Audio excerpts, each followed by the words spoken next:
All right, coming to you live from Frankfurt and Cloud Foundry Summit, Europe. I'm here with Dr. Nick. Dr. Nick, how are you? I'm very good. So you work for Stark & Wayne.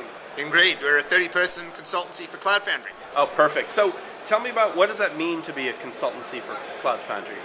We draw the line mostly at helping people run their own Cloud Foundry. On-prem, vSphere, Amazon, Google Compute, Azure. People want to run either on one or multiple of those infrastructures. We bring it up, we build a pipeline, we make them happy.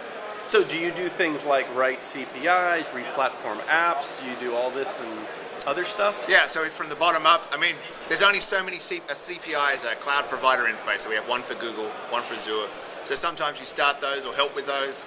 Often it's the experience of how do you bring up Cloud Foundry? How do you bring up Postgres? How do you bring up each of the different layer systems that you want? And then a pipeline of how do you bring up a staging version?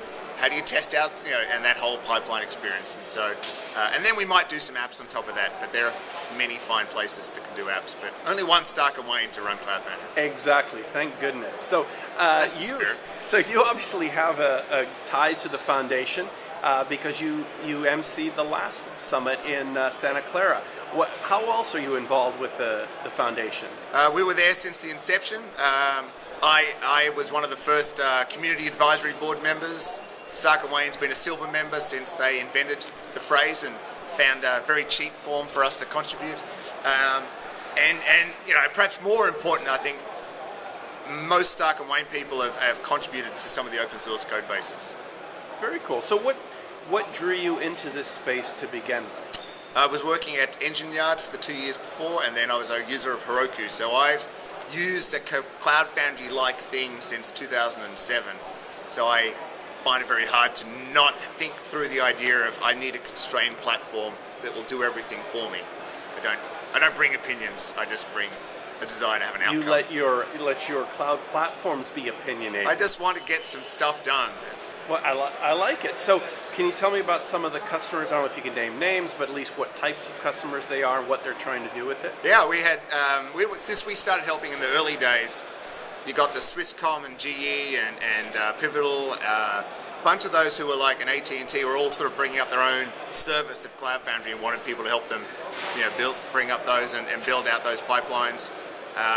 And now we have, we're working with people and actually using Cloud Foundry internally, and that's even more, I think, satisfying because you want more of those. You want people actually want to use Cloud Foundry and their staff are excited to actually, be deploying every day as opposed to once every 10 weeks. Sweet. So just to conclude with then, what is the future for Stark & Wayne? What would you like to see yourselves be doing in the next year or so? Look, the most important thing is developers being successful with the platform experience. So we love the different orchestrations that are coming along, Kubernetes and Mesos, and look, if they get to the point where, like Cloud Foundry, a developer can just be successful, that's awesome. So we'll work with every organization that wants to let their developers be the kingmakers they were born to be.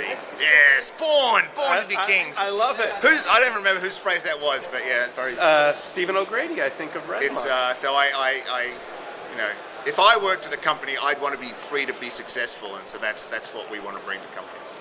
Awesome, Dr. Nick. Thank you so much. See you guys.